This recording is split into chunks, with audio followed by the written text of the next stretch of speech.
And welcome back, everyone, to this week's episode of Off the Wire, where every week we bring you the top 5 articles of that week for your reading enjoyment.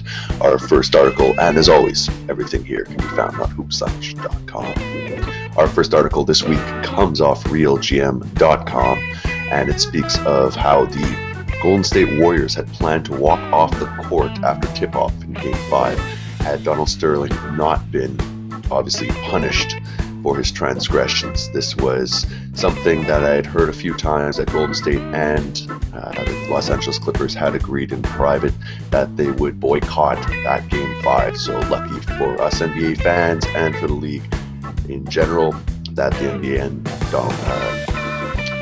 commissioner decided to come down with swift decision. Speaking of, Abdul-Jabbar obviously putting his 2 cents here, saying how both sides of the Donald Sterling scandal are a bit to blame. He points out not only is Donald Sterling very guilty of his words, actions, and viewpoints, but as outlined in this article, he has been caught red-handed before, and this is not the first time, and this should have been dealt with much before, and the fact that it's been allowed to get to this point, he kind of thinks it's a black eye for the league.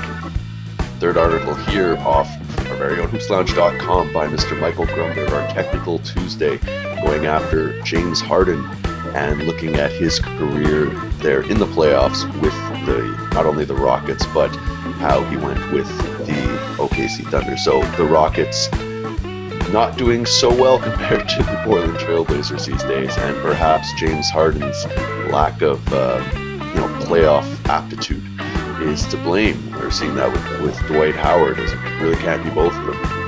Our fourth article here, speaking of players who aren't showing up in the playoffs, this is a current Thunder, the last one was an ex-Thunder, Kevin Durant. It's so basically an article looking at, is he really the MVP if his team just gets bounced in the first round? I mean, let's be fair, he's playing the Memphis Grizzlies. They are a good team, but they are supposed to win this series, and when you have the MVP on your team, it's supposed to be a predetermined factor. So we'll see if they can pull it out. The Grizzlies at the time of this recording are up 3 games to 2 on the OKC Thunder, and it's going to be an uphill battle. OKC has no choice. They have to win Game 6 in Memphis. The fifth article here off ESPN.com, what I've been long foretelling, is the Chicago Bulls. They're looking at one Carmelo Anthony. I don't think this is any surprise to a lot of people who've been kind of covering it, but they're basically going back and forth between what the assets they have, how it would affect their team if they try to get him. Essentially, if you look at this, they're going to have to amnesty Carlos Boozer. They're going to have to let a lot of guys go. So they'd basically be left with a core of Joakim Noah. Don't look at these salaries here. These are just ideal circumstance. So Joakim Noah, Derrick Rose, Jimmy Butler, Carmelo Anthony, and hopefully Taj Gibson. I think they can keep him. The rest, a few might have to be casualties for Carmelo Anthony, because obviously he's not going to be at this $12.5 million contract. It's going to be much higher than that. There is talks that they're planning to raise the cap by $5 million, and they do have some other assets they can let go. So already they're looking at, they can pay him about 17, and as they mentioned here, that's basically what they're paying for Boozer. So we'll see if they can turn that around. I think this is a fantastic fit, because obviously if Derrick Rose plays there, Derrick Rose and Carmelo Anthony as 1-2 scorers with Jimmy Butler, Noah, and the rest of the Tom Thibodeau defensive staff would, I think in my mind, create an opportunity for a championship.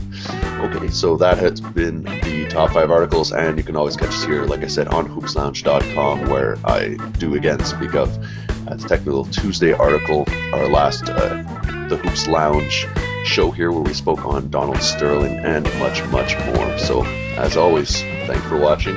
Please subscribe, please like, and we'll catch you in the lounge.